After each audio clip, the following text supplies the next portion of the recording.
तो ये एक सीरीज़ चल रही है डायरेक्ट क्वेश्चंस की। इसकी अगर आपने आगे वाली सीरीज़ अगर नहीं देखी है तो पहले आप उनको देख लीजिए। और यहाँ से हमने 13th क्वेश्चन तक लास्ट लेक्चर में अपने कवर कर लिया था। उसके आगे से अब हम स्टार्ट कर रहे हैं 14th क्वेश्चंस। अगर आपने नहीं देखे हो प्रीवियस वीडियोस तो आप उनको देख लीजिए। तो हम 14th क्वेश्चन हमारा स्टार्ट करते हैं। Matrix of loose connective tissue, यहाँ आगे कुछ दे नहीं रखा है, इज आएगा यहाँ पे। Matrix of loose connective tissue is, तो ए ऑप्शन है सॉलिड, बी हो गया फ्लूइड, सी सेमी फ्लूइड और डी हो जाएगा क्रिस्टल। तो अब एनसीईआरटी में क्लियर कट दे रखा है सेमी है लूज कनेक्टिव टिश्यू का matrix. How many of the following statements are not correct, not correct पूछा और हाउ मेनी। तो ligaments attach one bone to another, ligament one bone to another connect करता है, तो ये तो करेक्ट स्टेटमेंट है। Dense irregular connective tissue, dense irregular connective tissue is present in the skin, ये एनसीईआरटी में ऐसी कैसी एक लाइन लिख रखी है एकदम एंड में ये पेज के, तो ये भी करेक्ट है। Tendons attach skeletal muscles to bones, ये स्टेटमेंट्स भी करेक्ट है कि टेंडन्स स्केलेटल मसल को बोन्स से कनेक्ट करते हैं। Tendons attach to different connective tissue, अब ये थोड़ा सा सोच विचार वाली है। स्केलेटल मसल एक अलग कनेक्टिव टिश्यू है और बोन्स एक अलग, ये मस्कुलर टिश्यू है। Skeletal muscles and to bones, तो बोन्स एक अलग, टू डिफरेंट टिश्यूज़, ये कनेक्टिव हट जाएगा तो ये स्टेटमेंट करेक्ट बनेगी। थोड़ा सा प्रॉब्लम, टू डिफरेंट टिश्यूज़, क्योंकि स्केलेटल मसल मस्कुलर टिश्यू है, कनेक्टिव नहीं है। स्केलेटल मसल्स और बोन्स, बोन्स एक कनेक्टिव टिश्यू है, तो टू डिफरेंट टिश्यूज़ को ये साथ में जोड़ते हैं टेंडन्स, तो ये बात भी सही है। चारों स्टेटमेंट सही है। Which of the following are not correct, तो इनकरेक्ट तो इसमें एक भी स्टेटमेंट नहीं है, तो डन नन है, D option none. Example of loose connective tissue is, loose connective tissue का पेरिओस्टियम, अब ये तो एनसीईआरटी का कहाँ है ये क्वेश्चन, तो अब बन जाएगा। नहीं पता हमको, इसको साइड में रखेंगे, अभी हटाओ इसको। ड्यूरामीटर ये भी हमने नहीं सुना, इसको भी हटाओ साइड में। ग्लिसन्स कैप्सूल ये भी हमने नहीं सुना, इसको साइड में। लेकिन लूज कनेक्टिव टिश्यू का एग्जाम्पल एरियोलर टिश्यू है, ये एनसीईआरटी में लिख रखा है, तो हमको बिना इन तीन ऑप्शन की जानकारी के हमको आंसर बन जाएगा। तो 16th question complete. 17th question, which of the following statement is correct, इनमें से करेक्ट स्टेटमेंट कौन सी है। The cells of cartilage tissues are known as osteocytes, cells of cartilage tissue are known as osteocyte, तो ये गलत है, chondrocytes बोला जाता है। वैसे अगर ये हमको कंफर्म नहीं है ओस्टियोसाइट्स, क्योंकि लिखा हुआ है नहीं, ओस्टियोसाइट शायद है या नहीं पता नहीं, अगर इसमें कंफर्म नहीं भी है तो बी ऑप्शन देखते हैं। Chondrocytes are located in large cavity within the matrix secreted by them, पूरी स्टेटमेंट सही है। वैसे लार्ज की जगह स्मॉल कैविटीज आएगा एनसीईआरटी में, यहाँ स्मॉल लिख रखा है लार्ज की जगह, ये इनकरेक्ट है। Cartilage, bones and blood are various types of specialised connective tissue, तो cartilage, bones and blood are various types of specialised connective tissue, ये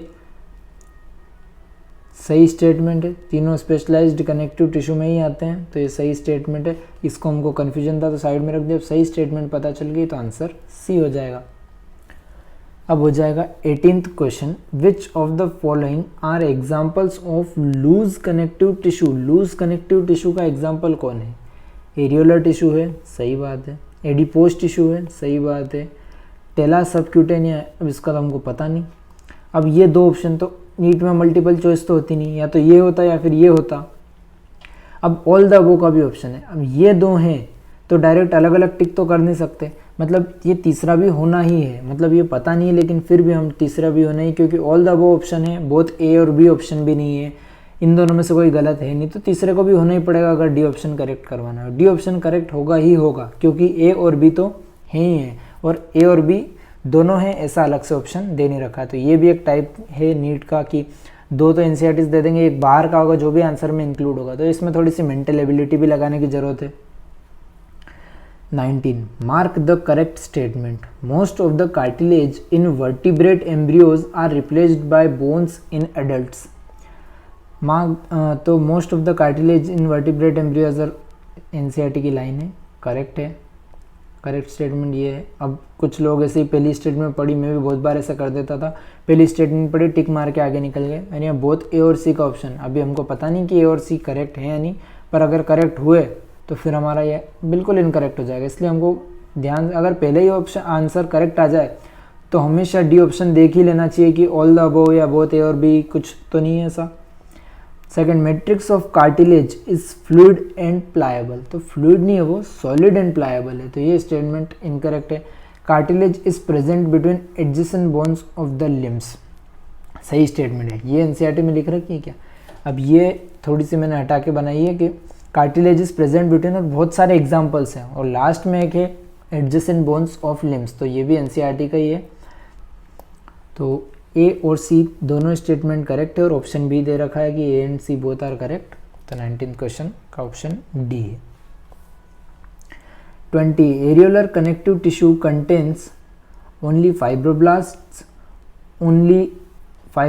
and macrophages, fibroblast, macrophages and mast cells तीनों present होते हैं, तो 20 का C option है, बिल्कुल direct NCERT से, कोई सोचने की बात नहीं उसमें। Question number 21. How many of the following statements are incorrect? Incorrect कौन कौन सी है?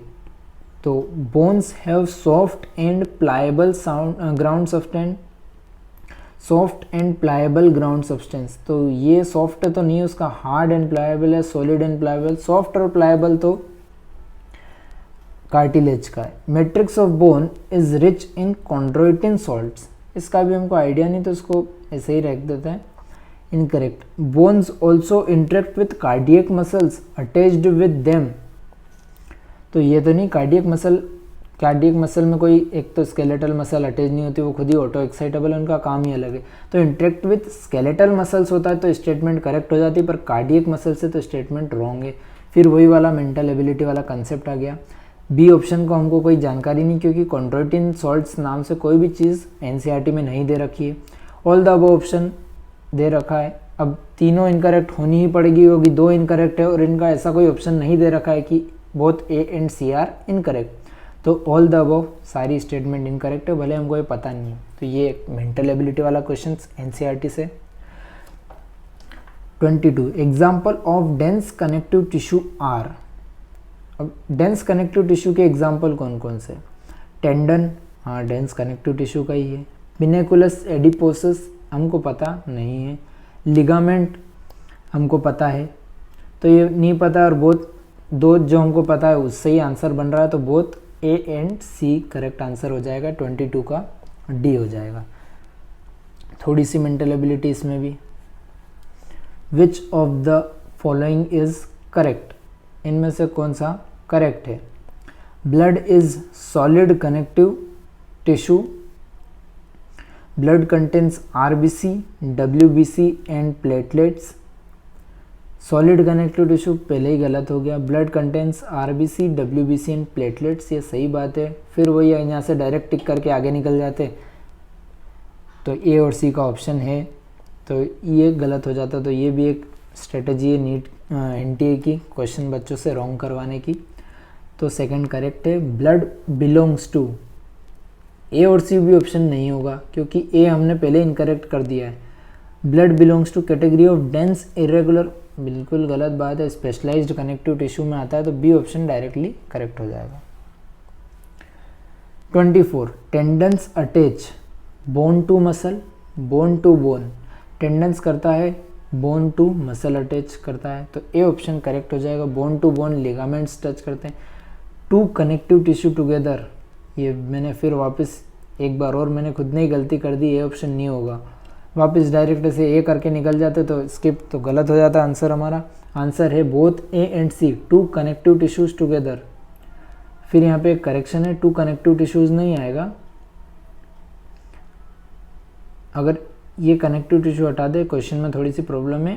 यहाँ पे जो पहले करेक्शन किया था कि दो कनेक्टिव टिश्यू नहीं, टू टिश्यूज टुगेदर कर देंगे तो आंसर हमारा हो जाएगा बोथ ए एंड सी। और अगर ये कनेक्टिव टिश्यू अगर वैसे रहने भी दें इसको 2, तो फिर आंसर हो जाएगा ए। तो अभी हम इसको 2 टिश्यूज टुगेदर कर देते हैं, तो आंसर हो जाएगा both A and C. Question number 25, which type of tissue correctly matches with its location in NEET 1 2016 का क्वेश्चन है। Wall of intestine, smooth muscle wall of intestine, ये भी अपने टिश्यू के कंसेप्ट से बाहर है, लेकिन नीट तो पूरा सिलेबस देख के क्वेश्चन बनाती है। एरियोलर टिश्यू का एग्जांपल टेंडन, तो इसमें हमको एलिमिनेशन करना पड़ेगा, जो हमको आंसर है वो हमको आता नहीं है और जो आता है वो आंसर नहीं है। तो एरियोलर टिश्यू टेंडन्स होता है, ये तो नहीं होता, एरियोलर में टेंडन नहीं आता। Transitional epithelium tip of nose, तो ये थोड़ा सा तो नॉलेज होना ही पड़ता हमको, नहीं तो क्वेश्चन नहीं बनता। ट्रांजिशनल एपिथेलियम पता नहीं, तो cuboidal epithelium lining of stomach, ये ट्रांजिशनल एपिथेलियम कहीं नहीं है, तो ये ऑप्शन नीट ने बाहर से दे दिया। लाइनिंग ऑफ स्टमक के अंदर क्यूबोइडल एपिथेलियम पाया जाता है, तो ये गलत है, वहाँ पे कॉल्यूमनर पाया जाता है, ये भी एनसीईआरटी में। स्मूथ मसल्स भी डाइजेशन चैप्टर में है कि smooth muscles wall of intestine में रहता है, ये भी एनसीईआरटी में है, और smooth muscle wall of intestine में रहता है, तो ये करेक्ट हो जाता है। ये ट्रांजिशनल एपिथेलियम बाहर से दिया है, लेकिन इसका कोई यूज़ नहीं है, तो ये नीट का जो अपन ने पहले क्वेश्चन किए तो इस टाइप के हमने किए हैं। Dense irregular tissue mostly contains elastic fibres, reticular fibres, collagen fibres, both A and B. तो dense irregular tissue mostly contains आ जाएगा कोलेजन फाइबर्स, ये एक स्टेटमेंट दे रखी है लास्ट में, और ब्रैकेट में लिख रखा है मोस्टली और कोलेजन लिख रखा है, तो वैसा कुछ है वहाँ पर, तो सी ऑप्शन करेक्ट हो जाएगा। 27, ground substance of bone is solid and pliable, ठीक है, सही बात है, सॉलिड और प्लायबल ही है। Rich in calcium salt, solid and non pliable है, sorry solid and non pliable है, तो ये गलत हो जाएगा। फ्लूइड और प्लायबल, तो फ्लूइड नहीं है, तो ये भी गलत हो जाएगा। रिच इन कैल्शियम सॉल्ट्स, ये एनसीईआरटी में है और ये करेक्ट भी है। कॉन्ड्रोइटिन सॉल्ट्स कार्टिलेज में होता है, वैसे एनसीईआरटी में नहीं है वो। 28, which of the following is not the example of specialised connective tissue, blood, bone, cartilage या टेंडन्स। स्पेशलाइज्ड कनेक्टिव टिश्यू का एग्जाम्पल इनमें से कौन नहीं है, तो ब्लड भी है, बोन भी है, कार्टिलेज भी है और टेंडन्स नहीं है बस, तो डी ऑप्शन करेक्ट हो जाएगा। अब 29 क्वेश्चन, how many of the following are examples of cartilage. एक ये टाइप है नीट का कि उसमें बहुत सारे एग्जाम्पल्स दे देंगे और उसमें से कितने, जो क्वेश्चन पूछ रहा है उसमें से वो कितने हैं। तो टिप ऑफ नोज में कार्टिलेज होता है, एनसीईआरटी की है। एल्वियोलर लाइनिंग में एपिथेलियम होता है, तो ये नहीं होगा। आउटर ईयर में होता है, एनसीईआरटी में दे रखा है। जॉइंट्स बिटवीन एडजेसेंट बोन्स, तो ये भी एनसीईआरटी में दे रखा है। Adjacent bones of vertebral, germinal epithelium में तो कार्टिलेज तो होना ही नहीं है, तो डायरेक्ट ही जर्मिनल हो या कोई सा भी एपिथेलियम है, ये नहीं होगा। Joints between limbs and hands in adults, तो ये भी एनसीईआरटी में दे रखा है, सॉरी यहाँ रॉन्ग नहीं है, राइट है, यहाँ पे ये एनसीईआरटी में दे रखा है। तो 1, 2, 3 और 4, ऑप्शन 4 करेक्ट है। बहुत बच्चे डी पे 4 होगा तो इसलिए डी टिक कर देते, पीछे देखते नहीं है, तो यहाँ सी पे 4 दे रखा है, 29 का सी ऑप्शन हो जाएगा। अब हो जाएगा 30 के बाद आंसर किया, तो लास्ट क्वेश्चन है, which one of the following preparations are you likely to come across cell junctions more frequently, AIPMT 2007। Hyaline cartilage, अब ये थोड़ा मेंटल एबिलिटी लगेगी इसमें। हाईलाइन कार्टिलेज है सबसे ज़्यादा। अब एनसीईआरटी में एक लाइन है कि एपिथेलियल टिश्यू में सबसे ज़्यादा कॉम्पैक्टली पैक्ड होंगे, तो कॉम्पैक्टली पैक्ड होंगे तो सेल्स भी पर यूनिट वॉल्यूम में नंबर ऑफ सेल्स ज़्यादा होंगे, और नंबर ऑफ सेल्स ज़्यादा होंगे तो सेल्स के जंक्शंस भी ज़्यादा होंगे। तो सबसे ज़्यादा हमको सेल जंक्शंस कहाँ देखने को मिलेंगे, वो हमको मिलेंगे एपिथेलियम में। अब सीलिएटेड हो या सीलिएटेड, तो इनने बस कि हाँ बच्चा ज़्यादा सोच ले और गलत कर दे इसलिए दे रखा है। एपिथेलियम हमको ध्यान रखना है कि यहाँ एपिथेलियम में सबसे ज़्यादा जंक्शंस पाए जाएंगे।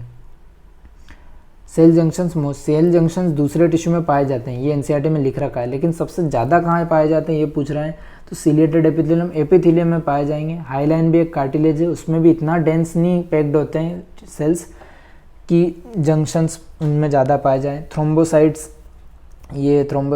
प्लेटलेट्स को ही बोलते हैं, तो थ्रोम्बोसाइट तो बहुत ही दूर दूर होते हैं, उनमें तो सेल जंक्शन मिल ही नहीं पाएंगे। टेंडन भी उतना डेंस कनेक्टिविटी नहीं है, तो मेंटल एबिलिटी लगाएंगे तो आंसर बन जाएगा बी ऑप्शन। आंसर की आप देख लीजिए बी। इसके मैं जितने भी टेलीग्राम चैनल है तैयारी नीट की, उस पर पूरा PDF डाल दूंगा मैं, तो आप वहाँ से उसको चेक कर लीजिएगा। तो अब नेक्स्ट सीरीज़ में हम मस्कुलर टिश्यू और न्यूरल टिश्यू के क्वेश्चन भी ले लेंगे, जो टिश्यू चैप्टर में दे रखा है NCERT से। तो थैंक यू। आपको बिल्कुल अच्छा लगा तो आप इसको शेयर कर दीजिए। Thank you.